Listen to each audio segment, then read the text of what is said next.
Good morning students, आप सबका स्वागत है फिर से doctor Rizvi college of engineering and management के यूट्यूब चैनल पे। तो फाउंडेशन इंजीनियरिंग में मैंने प्रीवियस लेक्चर में बताया था आपको सर्कुलर पे, ठीक, सर्कुलर फाउंडेशन पे। इस बार हम देखेंगे रेक्टेंगुलर फाउंडेशन पे, ठीक है। थोड़ा सा क्वेश्चन टफ भी है और बहुत टाइम टेकिंग भी है, प्लस इसके साथ क्या है कि ये बहुत लेंदी भी है, ठीक है। तो इसको मैंने शॉर्ट में बताया है, ठीक। जिसको ना समझ में आए वो कमेंट करके या तो कॉल करके मुझसे पूछ सकता है, ठीक। बाकी कुछ नहीं है, बहुत सिंपल सा चीज उसमें फॉरगेट किया हूँ क्योंकि आपने प्रीवियस क्वेश्चन में वही सेम चीज रिपीटेड करते आया है। बस फॉर्मूला लिखना है, फॉर्मूले पे वैल्यू पुट करनी है, ठीक है, और कुछ नहीं करना। वही चीज क्वेश्चन को मैंने हटा दिया है, छोटा कर दिया, ठीक। और इसमें क्वेश्चन बढ़ाने के लिए आपको जैसे प्रीवियस में जैसे मैंने आपको पढ़ाया था सॉइल इंजीनियरिंग में, आपको वॉइड रेशियो निकालना, ये सारी चीजें निकालने के लिए गामा डी निकालना, ड्राई डेंसिटी निकालना, ये सारी चीजें निकाल के ये क्वेश्चन को बड़ा कर दिया और कुछ नहीं किया इन्होंने, ठीक है। तो ये हमारी डायमेंशन दी है रेक्टेंगुलर फुटिंग की, ठीक। डेप्थ दिया है, सेफ लोड हमको निकालना है, एफओएस दिया है, ये क्या दिया है, पोरोसिटी दिया है। पोरोसिटी दिया है तो हमको क्या निकालना पड़ेगा, वॉइड रेशियो निकालना पड़ेगा। ये क्या दिया है, जी दिया है, स्पेसिफिक ग्रेविटी दी है। अब ये क्या है, वाटर परसेंटेज है, ठीक है। सी दिया है, कोहेजन दिया और ये शियरिंग रेजिस्टेंस दिया है।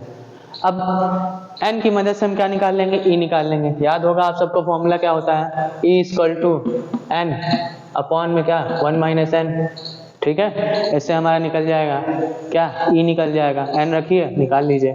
गामा डी की ये फॉर्मूला लिखा ही है, वैल्यू पुट करिए जी का, गामा डब्ल्यू का 1 होता ही है, ठीक, अपॉन 1 प्लस ई आपने निकाला ही है, गामा डी निकल गया। अब गामा डी निकल गया तो हम गामा बल्क निकाल सकते हैं। क्या होता है, gamma D 1 plus W equal to निकाल लेंगे, ये वैल्यू आ गई हमारी, ठीक।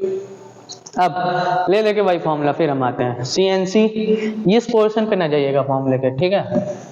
ये हमारे शियर के बियरिंग रेजिस्टेंस है, ठीक है। इनको थोड़ा अलग कर दिया है, किस लिए, देखिए SC DC IC SQ DQ IQ और S gamma D gamma I gamma, ठीक है। ये सारे हमारे बियरिंग रेजिस्टेंस हैं, ये आपको दिए रहेंगे इनकी वैल्यू, ठीक है। अमूमन इनकी वैल्यू 1 होती है, पर ये क्वेश्चन में लिखा गया है, ठीक, ये फॉर्मूले में आपके। तो CNC आपका रहता ही था, सिग्मा बार NQ-1 रहता ही था, half beta gamma N gamma रहता ही था। बस यही बेयरिंग फैक्टर जो लगे हुए हैं आपके, यही लगे हुए हैं एक्स्ट्रा में, और कुछ नहीं। बाकी सारी चीजें पुट करेंगे, जैसे C की वैल्यू NC की वैल्यू ये आपको उसमें बुकलेट में दी ही रहेगी। अगर बुकलेट ले जाना अलाउड नहीं है तो क्वेश्चन में ऑलरेडी दिया रहेगा, ठीक है।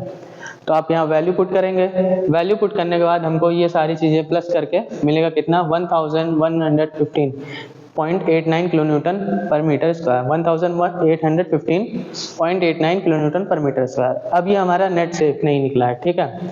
अब हम इसको निकालेंगे सेफ में, नेट सेफ निकला था, सेफ निकालेंगे। नेट सेफ को अगर हम फैक्टर ऑफ सेफ्टी से डिवाइड करते हैं तो हमारा क्या निकल जाएगा, सेफ निकल जाएगा, प्लस गामा डी जितना डेप्थ वाइज में है उतना कर देंगे। तो इसी को हमने किससे डिवाइड कर दिया, 3 से, प्लस 18.07 क्या है हमारी डेप्थ है, इनटू में डेप्थ, और ये क्या था हमारा डेंसिटी था, मल्टीप्लाई कर देंगे तो हमारा 632.4 किलोन्यूटन पर मीटर स्क्वायर आ जाएगा। अब ये हमारा निकल गया, ठीक है, लेकिन ये एक जगह के लिए निकला है। पूरे एरिया के लिए हमें निकालना है तो क्या करेंगे, B इंटू एल का मल्टीप्लाई कर देंगे जितना सेफ लोड निकला है। अगर यहाँ पास स्क्वायर है, स्क्वायर होता है तो B स्क्वायर हो जाता है, रेक्टेंगल है तो B इंटू एल है, ठीक है, पूरा। और अगर वो सर्कुलर होता तो हमारा क्या होता, π/4 D स्क्वायर हो जाता, ठीक। तो अब यहीं पे हमने जो सेफ लोड निकाला था उसी को 1.8 इंटू 3 जो कि हमारा डायमेंशन था एरिया से मल्टीप्लाई कर देंगे तो ये हमारा क्या निकल जाएगा, सेफ लोड निकल जाएगा ओवरऑल फाउंडेशन पे, ठीक। कितना आया, 3415 किलोन्यूटन, ठीक। आज के लिए इतना ही, मिलते हैं नेक्स्ट लेक्चर में। Thank you so much.